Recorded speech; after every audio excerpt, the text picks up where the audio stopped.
As this is our fourth webinar with Michael and Brad, we will be recording this webinar for quality and training purposes for us, which might become a permanent job. You never know in life. So just saying.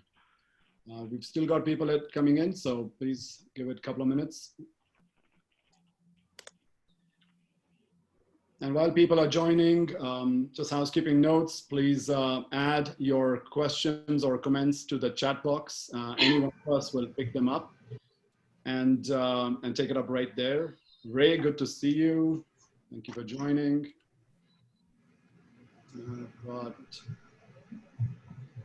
Give it 30 more seconds and then we're good to go. Hey, Joe, my Scal tribe is here. My amazing few folks from across Canada here, and people as far as Switzerland. We've got a huge audience here. Well, ladies and gentlemen, we've got as many as we could get, and we are going to let people in as we come along. Good morning, good afternoon, good evening, and a warm welcome to this webinar. Culture makes yogurt, but it also moves mountains. I mean, think about that kind of tagline between yogurt pushing mountains, literally. Here, I am honestly feeling so blessed that we have Arthur and Annie who have accepted our invitation to join us in this webinar today with Brad and Michael. I want to start by acknowledging Brad and Michael to be my partners in crime. What had started off to be a one webinar between just us ended up becoming, this is the fourth one, and we are so honored with all the people that have given us their time and contributed to a lot of people who have joined from across. This is all about thriving under pressure. This is all about once you're down, only way is up. That's what this has motivated these webinars. So we are super excited to have brought this to all of you. For starters, I'd like to just introduce myself for those who have not had the privilege to previously connect. My name is Arjun Channa. I'm the current general manager at the Westin Calgary. It's the 525 room beautiful hotel right here in downtown Calgary, Alberta. And to move on to, in mid-August, the general manager of the Ritz-Carlton on St. Thomas Island in the Caribbean. So pretty excited for that. I don't need to have a backdrop behind here of palm trees because they will actually automatically happen in the next 2 weeks. And I will not be doing any webinars. Please don't worry. I won't be doing any webinars with that. I'll probably have a snow-filled mountain behind me or something. I'm a proud father and a proud husband to this folks over here. And there's my lovely wife, Katya, my three amazing kids, Anil, Maya, and Kian. And how can I forget my four-legged daughter, Dakota, who has won my heart and actually keeps all my secrets. So, so that's who I am in a nutshell. So with no further delay, let's hear our people on the call as well who are going to be speaking. I'm going to start with Michael to say a few words about himself, please. Good morning, everybody. Welcome. Thank you. So glad you could join us today. I'm a serial entrepreneur. I've got a health company, pharmaceutical company right now called Innisol. We manufacture, produce, and distribute a drug delivery product known as oral thin film. All those of you know Listerine breath papers, that's oral thin film strips. And we produce those and we medicate those. And we've got supplements such as melatonin for sleep, electrolytes, Revive Energy, which is a caffeinated B12 strip. And we have a vitamin D strip, which is great for today's environment, and a breath strip as well. Simply let it melt in your tongue and the active gets in your bloodstream within 2 to 5 minutes. I also am an active angel investor and advisor, so I love to help early stage entrepreneurs because we know all the curveballs and the speed bumps and battle scars and wounds that we all go through and all the mistakes that we make. And it's great to have some advisors on your side that hopefully have been there and done that and might help you with some ideas and suggestions and open up a few doors. I'm a proud father of two beautiful daughters, 20 and soon to be 18.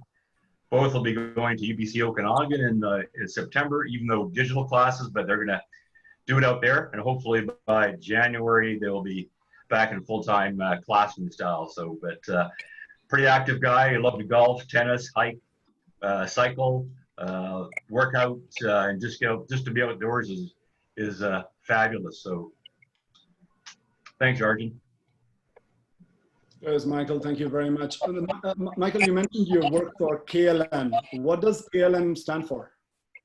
KLM's the world's oldest commercial operated airline, and KLM actually stands for Keep Loving Michael. So that's my line. I'll stick to it. You know what? That joke will never go away.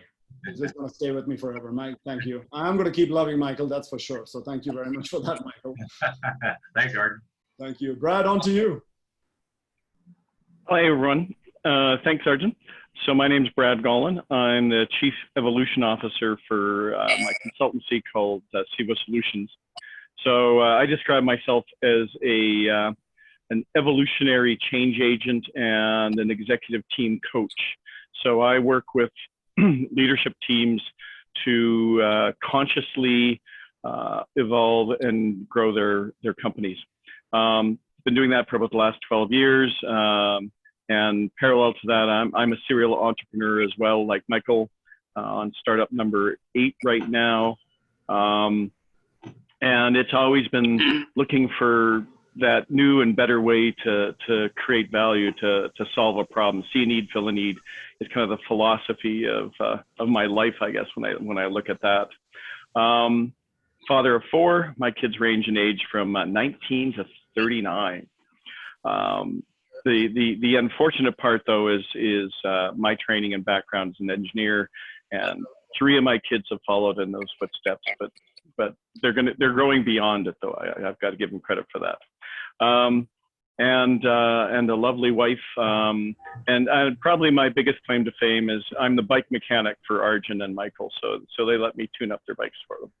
So that's where I'm really lucky. Fantastic, Brad. Thank you for letting our secret out over there. Appreciate that, Brad. Thank you so much for being part of this as well. Let's move on to our speakers, the main reason why everybody has joined in. So Annie, ladies first, go ahead, please. Perfect. Well, welcome everyone. Thank you so much for joining us today. Really appreciate everyone's time. My name's Annie. I'm a co-founder of a micromobility company right now. Previously and still currently a passionate hotelier. I am here, I think, ultimately because I'm a very, a young leader and aspiring leader, looking to obviously not only just find my purpose, but ultimately leave the world and people better than I found it. So I'm really excited to be here today. My previous experience, I had gone to, sent to Switzerland from my school for the Young Hotelier Summit. Was one of 8 selected in Canada for Starwood's Manager in Training program. So I'm hearing a little bit of an echo here. It could be me. And from there, I was promoted. I was actually encouraged to cut my contract short, take on a promotion within the same company, moved downtown to Toronto, was just there for 3 years. So I'm very happy to be back in BC. Anyone from BC, I'm sure, can only imagine how hard it is to be in a concrete jungle for so long. My brother, who have been working with me for several years. CTV National News. We went from being a charity, the only charity. Just wanted to comment though, sorry, I'm hearing a little bit of audio. There we go. I think someone maybe isn't on mute and I'm just hearing a lot of feedback coming. All right. Yeah. That has unfolded here. This is not how anyone wanted this to happen. This was a program. Somebody's audio is on, I believe. Sorry, all good. Continue, Annie. Okay. No, that was all. I'll just wrap up there. For those who may have missed it, Annie and I know each other only for a month or less. She has been part of the Sheraton Centre Toronto team, and as many, unfortunately, was furloughed. But what I admire most about Annie is that she gives me so much inspiration of not letting go, not giving up. She goes back to Vancouver Island, goes back to her family, enrolls herself to MBA, and then becomes a co-founder to a company. Like, how cool is that? If you had asked me to do that when I was in my 20s, I couldn't even take culture and make yogurt. So, you know what, Annie, kudos to you. I really love that, and it'll keep inspiring me forever. So thank you for that introduction. It's my great privilege and honor as well to my long friend and the Swiss ambassador to Romania, signing in all the way with that beautiful blue sky, and behind him, ladies and gentlemen, Arthur Mattli. Arthur, please. Yeah, unmute yourself, please.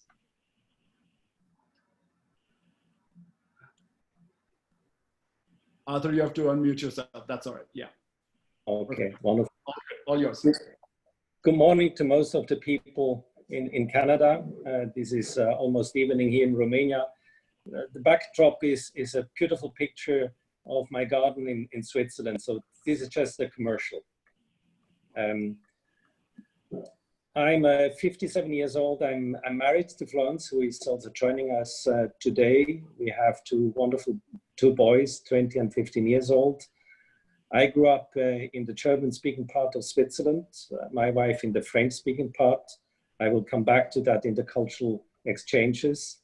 I was born in a most beautiful town in Switzerland, Luzern, that Arjun knows very well because he was also partly educated there. I did a master's in law at Swiss University. I was working as a young delegate of the International Committee of the Red Cross with missions in Geneva, Jerusalem, in Damascus, in Riyadh. I joined the Ministry of Foreign Affairs with posting in Brussels, in Taipei, Beijing, Bern, Nairobi, New Delhi, back in Bern, Dar es Salaam in Tanzania, and now in Romania. So that means a lot of moving around. And this is really what inspired me in my life. When I joined the ICRC, people said, this is adventure. I said, yes, adventure may hurt you, but monotony may also kill you. When we leave our posting and we are moving from one posting to the other, I think it's a great moment in life, because the more you leave the places, the more you learn new ways how to see things. And this is what gives me really this joy to be in diplomatic services. It has to be, been to me and to my wife, I think, a great life experience. We were forced to trust people, strangers. It pushed us out of our usual comfort zone of Switzerland. It pushed us out of our homes of friends and families. We were constantly shaken out of balance in our lives with that curriculum. And I think this is a wonderful experience. I stop here. Thank you very much, Arthur. We're so excited to have you and Annie over here with us today. Before we go on to the questions, we're going to do this in 2 rounds. The first round has 2 questions, one each for both our speakers, and then we're going to go to the second round, which also has 2 questions each for our speakers. But just before we go there, I thought I really wanted to share a personal story from my side, something that has been very close to my heart since about 2 years. And the reason I share this is because if you can sense it, then you can actually elevate your way of thinking to be able to confront no matter what you have in your life. So I want to share the story of an orca called Talhekwa, if I'm pronouncing her name and I'm doing justice to her. So this is an orca that is off the Washington State Island in the water off Vancouver coast.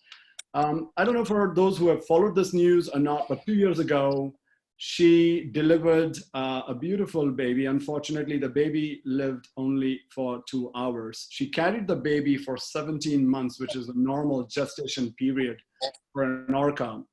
Go figure that out. Men will never understand that. But at the end of the day, to have the baby only for 2 hours, she carried the baby for 17 days in her mouth, not letting go. Normally, after 7 days, orcas release the dead ones, and then that is their mourning period. The reason I mention this is the strength that I get from this story is the refusal to let go. And as I'm, listening to Annie's story in that one-on-one, Arthur, who I've known all my life, as you know, and what me, Brad, and Michael have been modestly trying to bring this to our viewers here, you think about that how difficult it becomes to let go. And to Arthur's point, you have to get out of that comfort zone in order to know what you're capable of or what you're not capable of. So I'm just going to read the 7 beautiful leadership lessons that I keep close to my heart from the orcas. And one of them is evolution and innovation. What I really find amazing about them is they are constantly evolution. They're focusing on evoluting and more importantly in innovating. They know that they are the most dangerous prey in the sea. They already know that. So think about the correlation of having a knowing that you're the strongest, brightest, your organization is the strongest, or you've got the best title, but then at the end of the same time, when you hurt like anyone else hurts. And just realizing that brings you strength. And with having that constant innovative mind, they can live through any nightmare in their life. And why do they do this? They learn to adapt to different environments and conditions quickly. And that's what I found really amazing. And I know that some of these words will sound very like, I already knew that. Now you all know in your own lives that between knowing and doing are two different things completely. So the second one is communication can save lives. I think all of us can agree communication is absolutely critical to anything. Whether you're trying to inspire, whether you're trying to communicate a feeling, whether you're trying to even listen, because communication being two ways. I think when I think about the young orcas as they're learning to survive, they watch the elderly very closely. And that brings me to the point of thinking about how our young leaders in our organization are watching us, whether we are aware or not, between emails, where we walk, talk, and everything, and they are picking up pieces. Will that save their life someday or make their career someday? So that's what it has in my mind. The third one is, what do our leaders teach us? It's absolutely fascinating to see how the adult orcas take it upon themselves to teach the young no matter what. Now, mind you, there are exceptions to the situation. I have my teenage daughter and my teenage sons on the call as well. That does not apply to that, but I hope they're listening, so that they should be listening from the orcas, just the same. But all jokes aside, it's about monitoring the behaviors. And if you think about your own organizations, even in your small little tribe, 3, 5, 50, whatever you have, how are people observing you on your behavior patterns? That makes such a huge difference. And they may not even give you feedback, so you may not ever come to know. So think about the subculture you're creating without even your knowledge. Creativity and problem solving. That is a gift if somebody has it, honestly, in my books. And if you can really think about the orcas understanding the cause and effect relationship, it is absolutely empowering. And that is another one that I also live by. Forgiving and tolerant. Orcas are so forgiving. I just love this one. The adults never penalize their young ones for failing to do as they were taught. And I know it's easier said than done, but you think about our organization and you think about people who are constantly looking where somebody makes a mistake to point it out. And unfortunately, we always have somebody like that who's like that. Now, how do you stay above from that? How are you forgiving and how you're tolerating? Strategy and cooperation. Again, words that is not the first time you've ever heard them. But again, how do the orcas swim and raise their speed at 30 kilometers an hour and create a vortex to have their food? And you think about it, they are going after the seals, which is their main food, but they stop communication 1 kilometer into their prey. And how clever is that? They're coming from all directions, but they stop communication. They know exactly what to do. Now think about the perfectly strategy that you've thought about. You've got your game plan. You've talked to your people. Everybody's on board. Now you've got to execute flawlessly. No more communication is required. And last but not the least, what really inspires me is the teamwork and respect for each other. And I didn't want to write anything on that because I think those are very, very self-explanatory. So thank you for hearing me out. Let's get into straight away the reason why we're all here. I'm going to pass this on to Brad for the first question to Annie. And as I'm passing it on, I think the heading said it all. Figuring it out how to do new things in a new way builds confidence and energy. And with that, Brad, on to you. Thanks, Arjun. I'm excited about this and listening to Annie. So Annie, before I kind of pose my core question to you, I want to frame this out a little, because I think what Arjun shared really is kind of a great segue into what I want to ask and get you to share. And, you know, when I looked at your past, your resume from our conversation, you know, I'm so impressed with with the variety of experience you've had and the different things you've done. And, you know, in some respects, you've lived so many of these leadership qualities that Arjun talks about. And, you know, I remember one leadership course I took down the States, and they talked about living on those skinny branches, and you've been living on those skinny branches so much of your life. And the thing I want to do, though, is give this some context. There's a great article in Forbes, and it talked about how my generation has really, truly not done any favors for your generation. And your generation has never seen the opportunities that my generation saw, because in some respects, we don't appreciate the challenges you've got. You know, we think the boomer generation is the big one. Well, actually, millennials, Gen Zs are a much bigger generation, biggest generation in history, human history, most educated generation in history. The competition in the workplace and in terms of your careers and your environment is global. My generation has not moved out of the way and not given you the opportunities to step up and take on leadership. You've had to make those opportunities for yourself. You know, for the average worker, costs have gone up exponentially in the last 30 years, but income has not. You know, and so in all of this context that I look at, you know, I'm almost embarrassed, because my generation, every generation in history has always believed it should leave the world better for their children, their grandchildren than they found it. And I feel like that's not what we're doing. My generation's not doing. And yet I look at you, and to me, in this challenging environment, you've thrived. And so I want some reverse mentoring here. You know, as peers, where I look at you as an equal that has lots of insight to share and to give me hope, because we look at the change that's happening today in the world, and the incredible rate of change. Every day it feels like it's something new and different happening. And my generation, it seems almost frozen and struggling to cope. And yet I look at you and you thrive in this environment.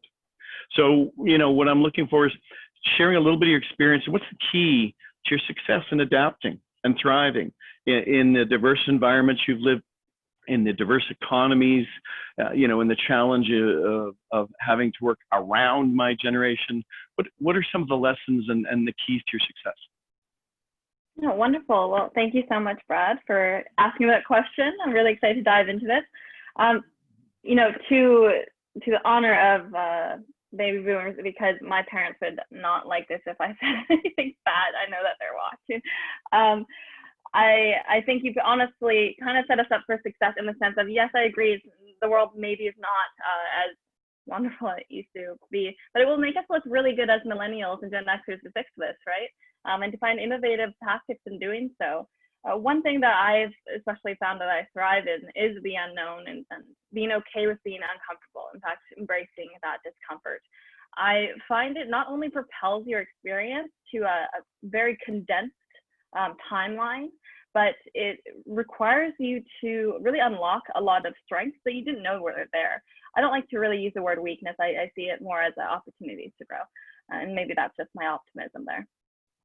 From my experience, you know, I lived in Hong Kong for 6 months. I did it for an internship in hospitality, started a year out just trying to get in touch and find a way to get out to Hong Kong. For a background here, I'm adopted. So I've always felt a sense of purpose and wanting to, you know, pay homage to, you know, the One Child policy and the origin of my story by making a difference in whichever way I can and whichever space I'm in. It's, as you mentioned, an ever-changing world, and to be able to fluctuate and ride those waves demands a lot from you as a person, as a professional, as a friend, a colleague. Nowadays, I think, though, there is a lot more stress put upon, you know, mental health and checking in on yourself and self-care that wasn't really there before for your generation. And I think you're starting to see that effect as well, because there's always been that constant pressure to create something and make something of yourself, but not so much to make it sustainable. And I think that's where we're really seeing the domino effect here on some of the things that perhaps baby boomers had created with good intention.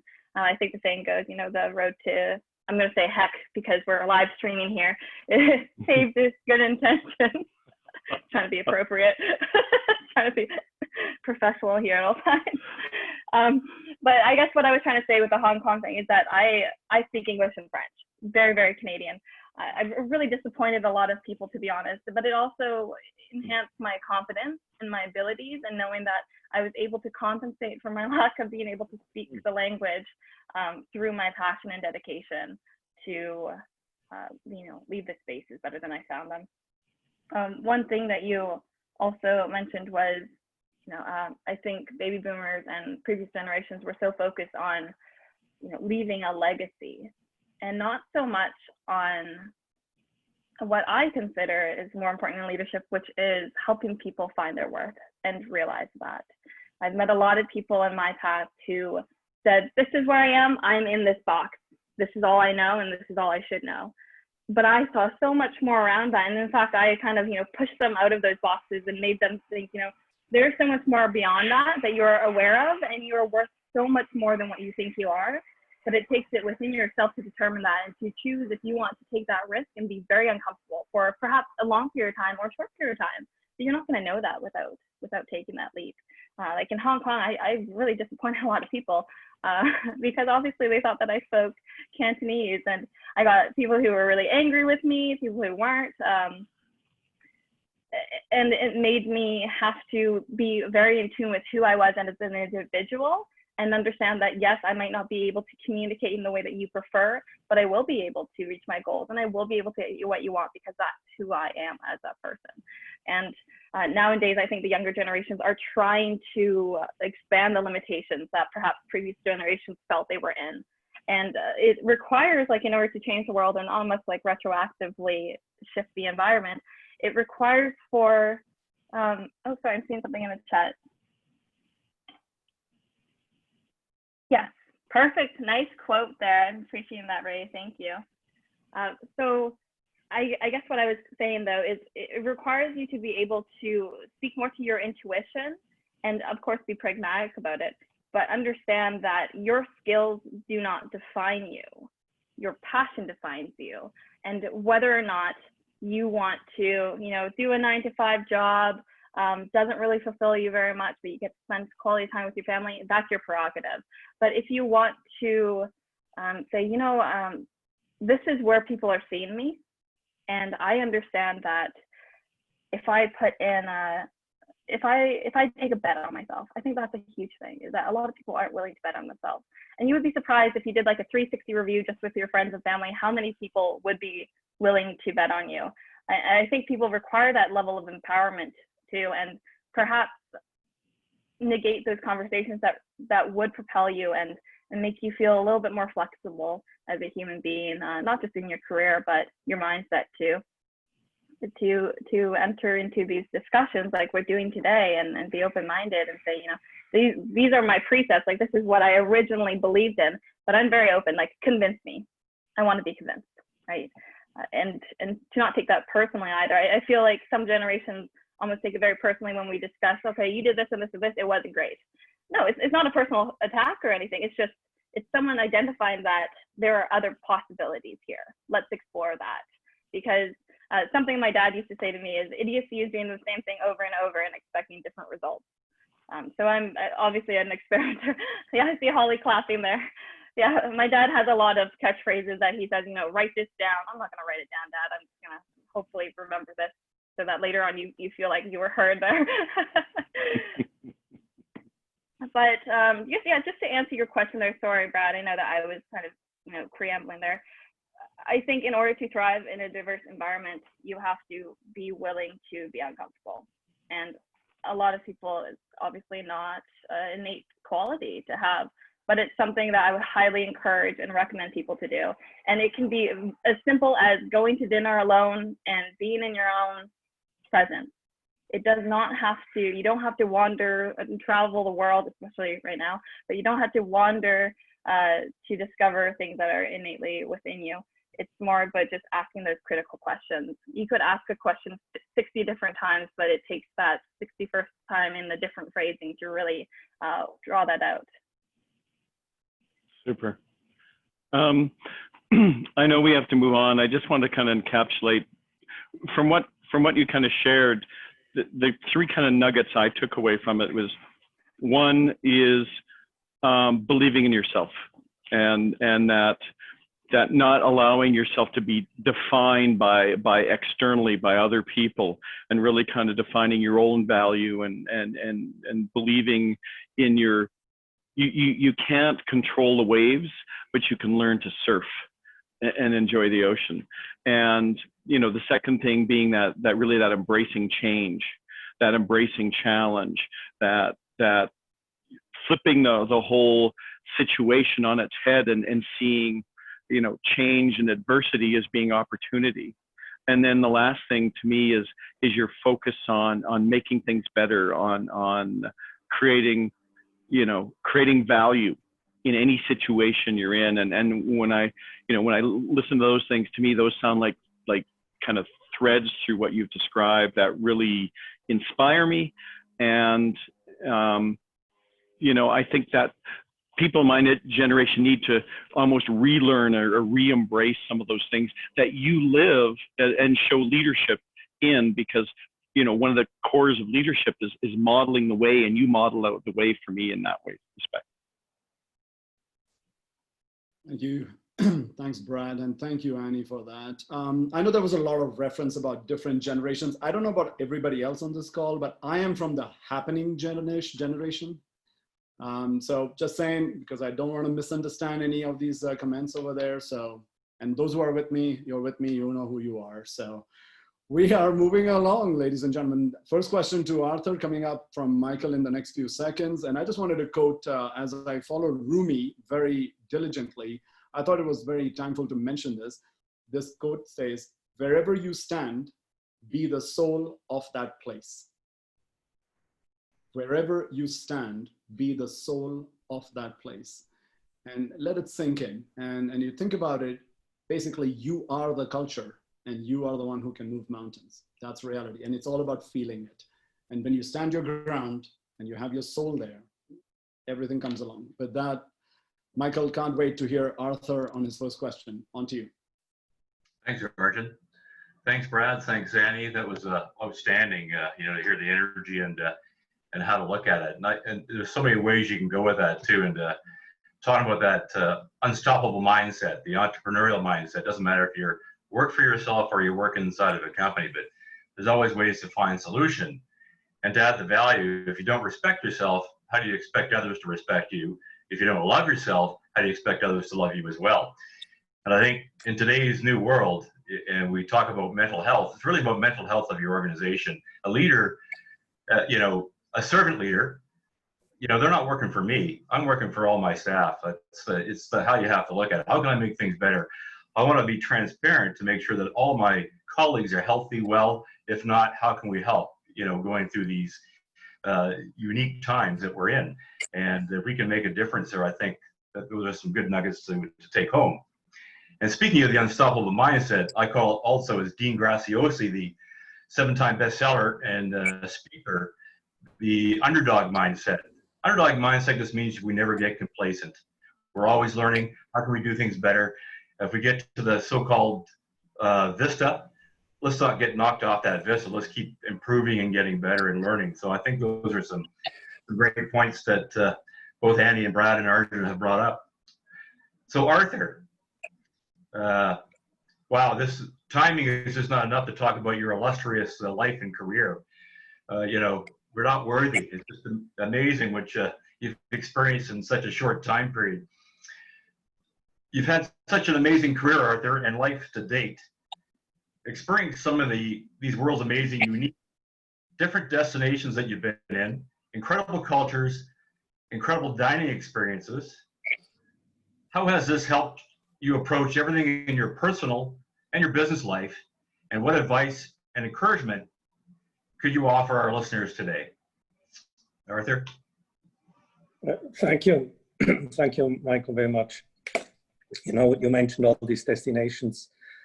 When we arrive at a new destination, first, we are speechless. We are overwhelmed by a new culture, by a big new culture in China, in India, in Africa.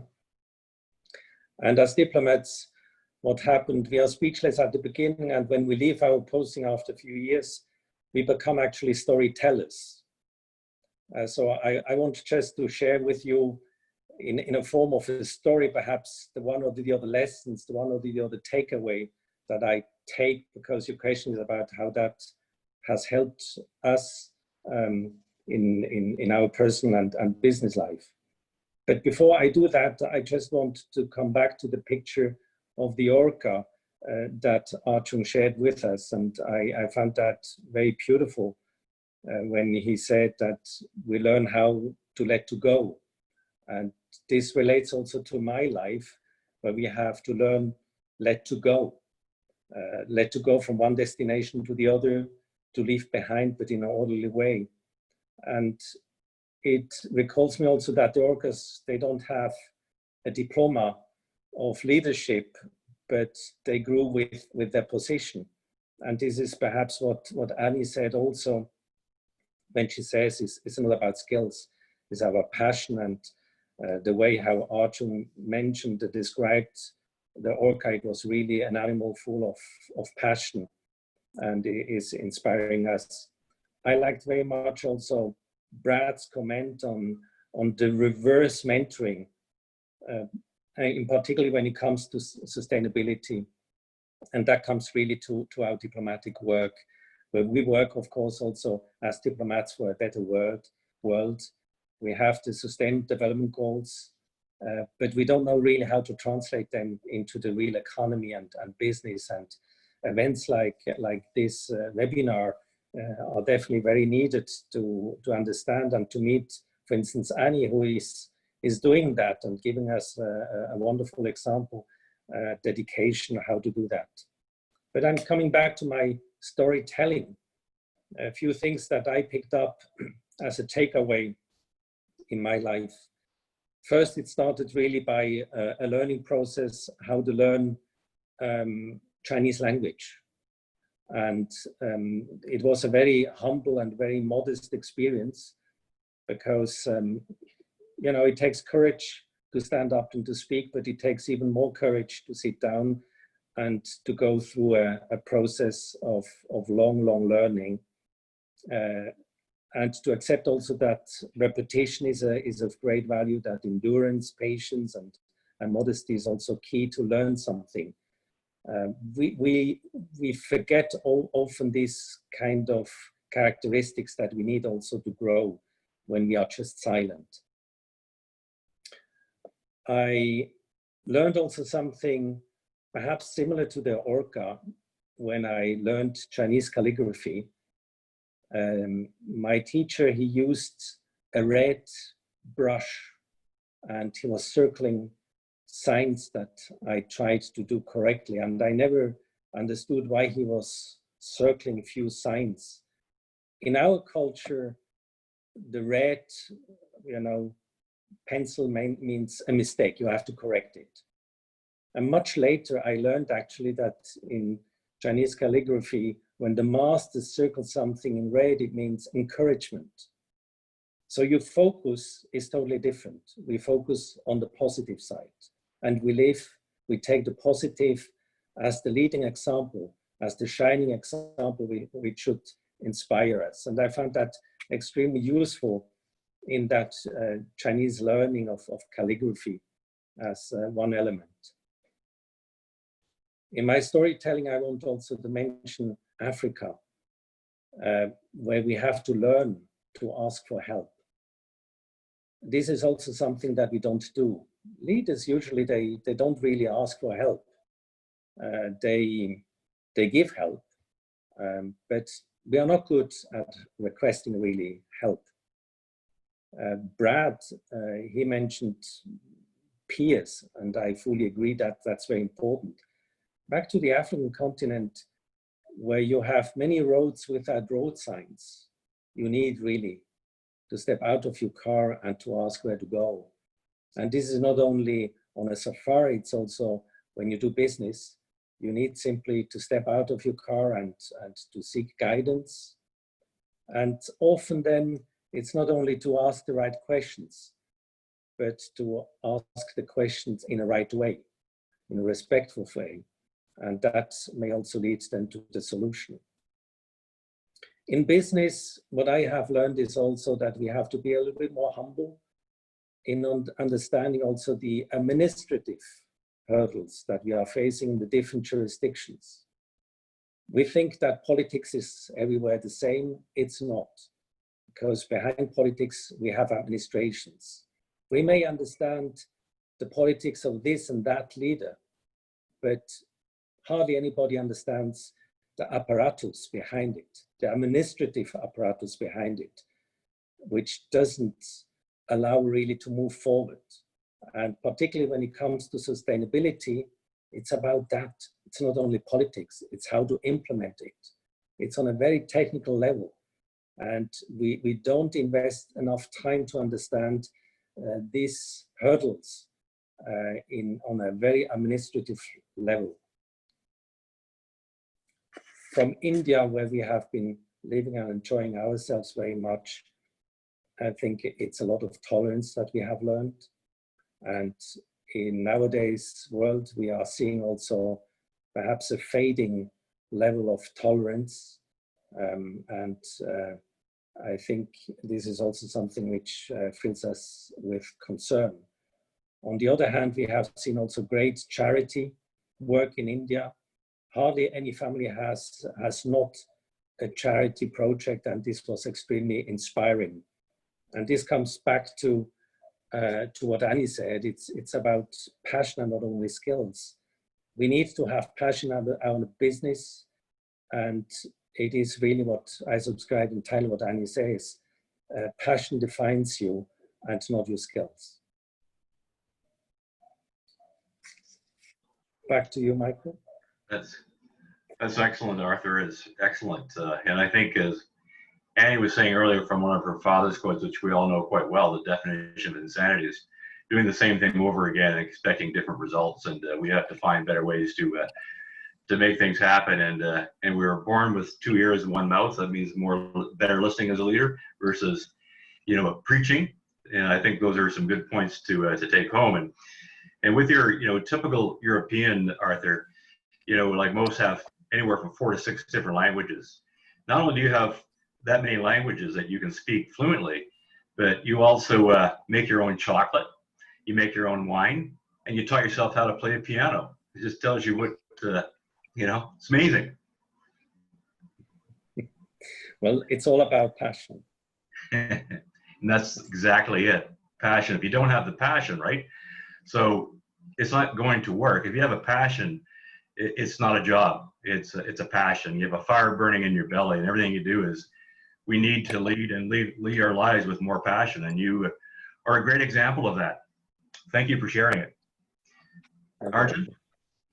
Thank you, Arthur, and thank you, Michael. It would have been nice if I had thought about this idea before, that one of the people on this call would be a lucky winner for an all-paid tour with flight and hotel accommodation, chocolate and wine in Switzerland. But that's not happening because I didn't think about that before. So my apologies about that. But I've taken a note for myself, since this is being recorded for quality purposes. I'll keep that in mind for future. Thank you, Arthur, and thank you, Michael. Ladies and gentlemen, we are at the tail end of this with 2 more questions to go. We're going to move this quickly. Before I hand it back again to Brad for the second question to Annie, as we wrote in the invite, everything is global today. And what it really, really means is that the minute you put yourself online, you are actually global. It's simple as that. But the question mark is, do you have a global mindset behind it? Because, if you think about it, you can actually create something or pay somebody to create something online. But the people behind are the ones who are going to make the difference at the end of the day. Have your people got that open mind that they can actually show in their actions, words, connectivity, and service delivery more than anything else, that they are global? So with that in mind, I'm going to pass this on to Brad again for the second question to Annie. Thank you. Excellent. Thanks, Arjun. Annie, I want to again give a little context when we talk about this globalization. A couple of years ago, we were with my daughter in Paris. We rented an apartment in a northern district in Paris just so she could have kind of the live there in a different culture experience. And I remember when we were there, Justin Trudeau was really popular and big, and they were adoring him. And then there was an Economist article that said the world needs more Canada. And it gave perspectives I'd never seen here in Canada at home, you know. And then I was in December, Ms. Van Houten, an energy, kind of an energy director for the EU, gave a speech here in Canada. I attended, and she talked about how, you know, we complain about how difficult it is to operate the energy industry here in Canada. And yet her position and her perspective was, we have a role model that we really are obligated to share the world. We have the highest standards. We work to the most difficult environments and situations, and we operate better than anyone else in the world. We've set the standard, and yet we don't appreciate and see that in ourselves. And she kind of threw down the gauntlets and challenged that. So, you know, in a sense, my question for you is, I think for us as Canadians, we have a blind spot in looking at ourselves. And if we're really going to thrive in the future, we've got to see what our opportunity, what our possibilities, what our strengths are, what our weaknesses are, and get around that blind spot. So that's kind of my question to you is, what is it you find unique about Canada? Because you've seen it from the inside and the outside and different perspectives. And what do you think we take for granted and don't appreciate, and where do our strengths lie? Oh my, what a loaded question. Thank you for that. Now, Canada, you know, one huge thing I think everyone can agree with is the diversity in the culture, and how we really embrace that to enhance the places in which we live, and the reach that we can have without really stepping too far out of our neighborhoods. One thing though I think that Canada is very good at is being very supportive and the politically correct, almost to our own detriment. You'll see if you look into patent research and everything, is that Canada has a higher sense of actually selling their patents at an early age to exterior, like international companies. We are very innovative. In the past, we've been able to do so and really own an area, but we're also very quick to quickly sell out and not, you know, take ownership and conquer and say, this is our area, we're going to protect it. We are very much like, hey, look at this culture, look at this country, look at what they're doing. And, you know, in my own experience of traveling, I have also realized that, you know, every culture and country has a different way of doing the same thing.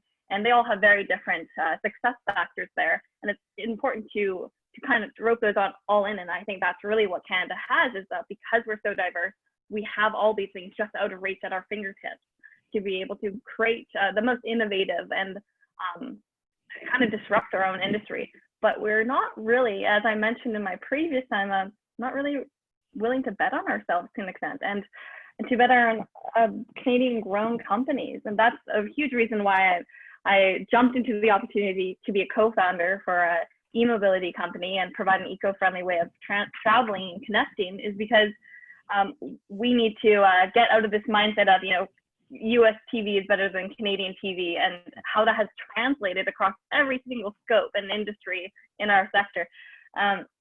You know, to Arthur's point too, is like, you know, be humble, but stand your ground as well. I think being humble and standing your ground can live in the same realm.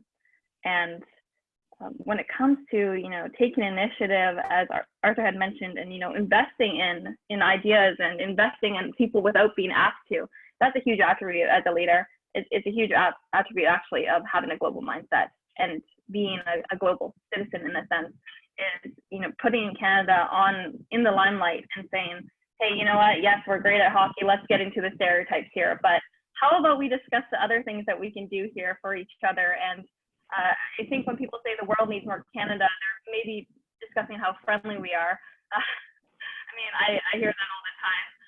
However, there's a lot of untapped markets that Canada hasn't really been able to, or been willing to fight for themselves to find that platform.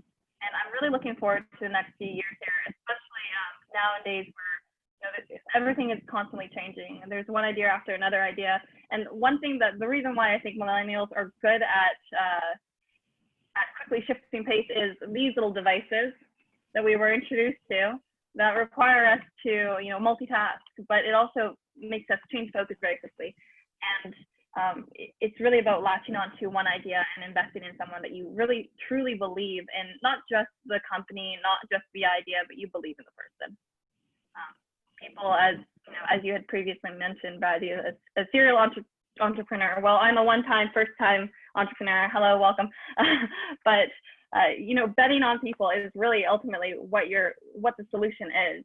It's I challenge everyone to honestly reach out to someone that you don't really know that well, because not only will you learn more about yourself, but learning about others helps you intrinsically figure out different strategies on how to approach someone, different questions that alternatively wouldn't come to mind.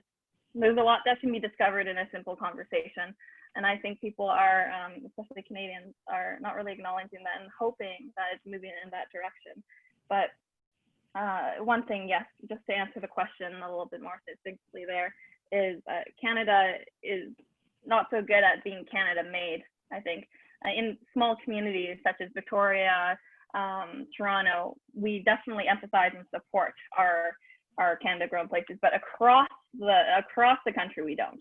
I'm not seeing that so much. I'm seeing a very focal point of the matter, and until we can really extend that and focus on the entrepreneurs and what our own homegrown companies can provide for us, that is the key to unlocking our success as a country, and to be able to bring that to the rest of the world. Yes, I believe that the rest of the world does need more Canada, but I think we need to we need to adjust and you know, remove the boundaries in which we perceive Canada and what Canada really is. I think through my travels too, it's been wonderful to share with people that I'm Canadian, because you'll always get a resounding like applause or like some sort of appreciation of admiration, and everyone, you know, I've traveled with you as people, and I'm sorry if anyone here is from the States. This is not about you at all. I'm not meaning to bring that in, but I've had friends who have traveled from the States and get obviously a very different reception. And I think, to our credit here, it does open the doors a little bit more. So why aren't we taking more advantage of that? Yeah, I mean, I love all those perspectives, and it's funny, to your point. My two oldest boys both live in the States now, and they both married American girls, and yet when they travel, and they travel a lot, they always travel as Canadians. It's always my son's passports that are on top, because they do get that great reception. And they are classically Canadian, because they're accomplished, but they're extremely understated. And to your personal experience, I think those lessons you shared personally are what we need to have culturally, that belief in ourselves. You know, telecommunications, 5G, the 5G we're looking at now is built on the patents that were developed by Nortel 20 years ago. And the reason they became the best in the world is they had the toughest environment in the world to succeed in. Biggest distance, smallest market, smallest population, and they came up with technologies to address those problems and be able to do it profitably and cost effectively. That if you could do it in Canada, you could blow it away in the rest of the world.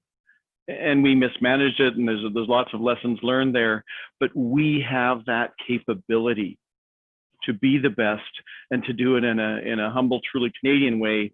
And I think we got to reconnect with that can-do Canada attitude and capability that I think you represent. So thank you.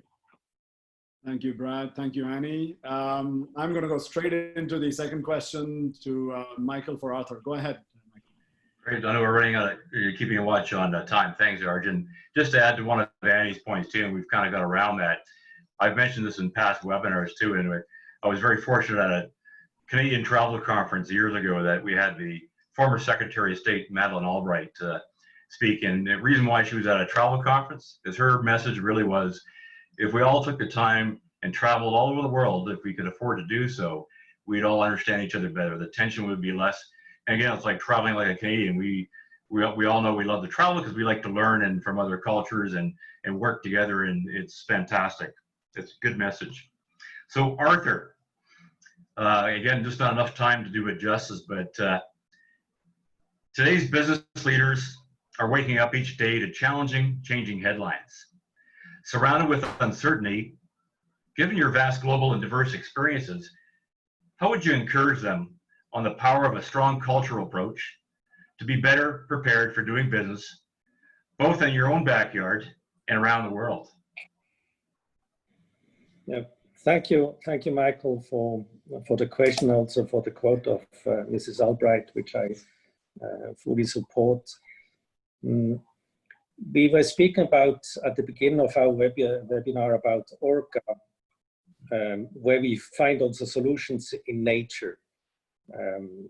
We get inspired by animal behavior, and we find that also for leadership training interesting. And the same is actually also for culture. So culture for me, it's not only the beauty of diversity. Culture is not only the beauty of delicious different dishes, of different religions, of different architects, of different languages and music. For me, culture is also something very interesting because it offers solutions. And when we change and accept that to be open for different cultures is also seeking solutions in the world, like we are open to seek solutions in the nature, I think then we have a different approach to it. All cultures are faced with challenges, societal challenges, economic, climate change, administrative challenges. And the more we are open to look into that cultures, the more we will understand different solutions, and then we'll make the best choice. So the more we look into different cultures, the better informed we can take then our own cultural decision and to find the best solutions for us. Fantastic. No, I think having a diverse cross-section of like-minded people, but looking at things differently, it's a much better solution, a much better a way to look at things. And I think it's great advice.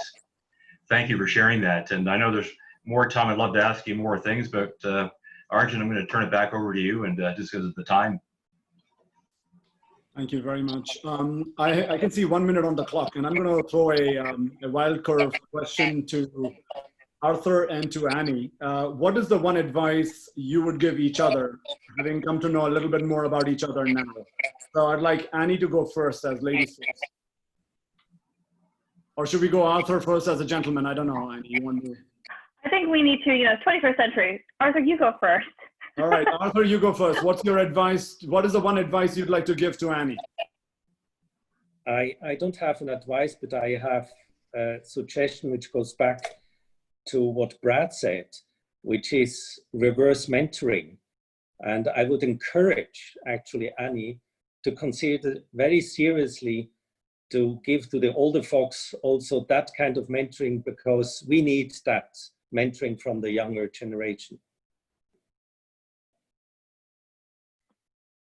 Oh, that's wonderful.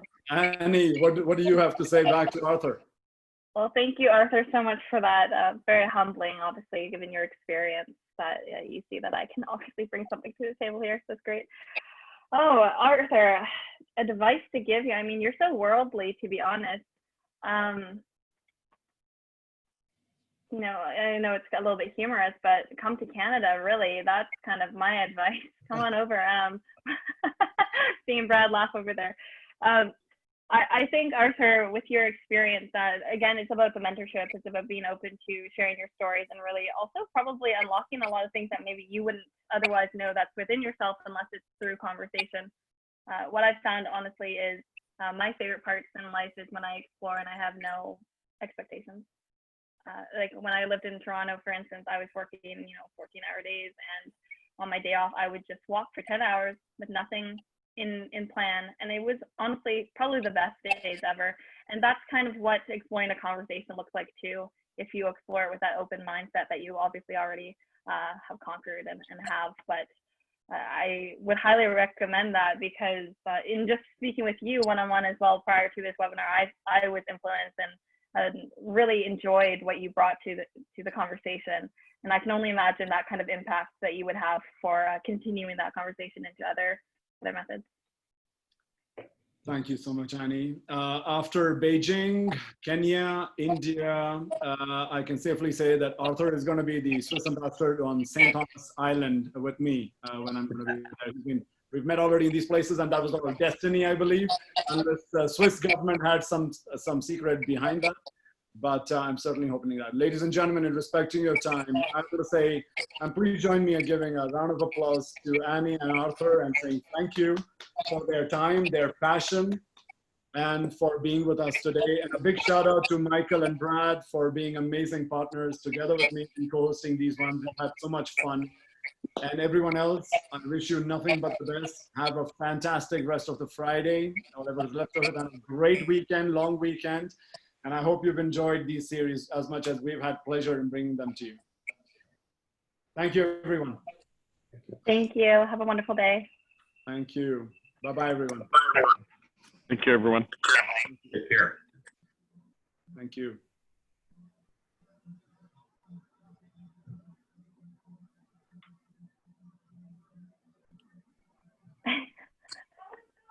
I'm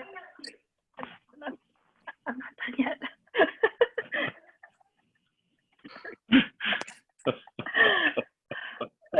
Sorry, my friend was listening to that, so she's just being really supportive. So, straight question to both Annie first and then Arthur. How do you feel? Annie? I feel like I spoke way too long. I'm so sorry, Arthur.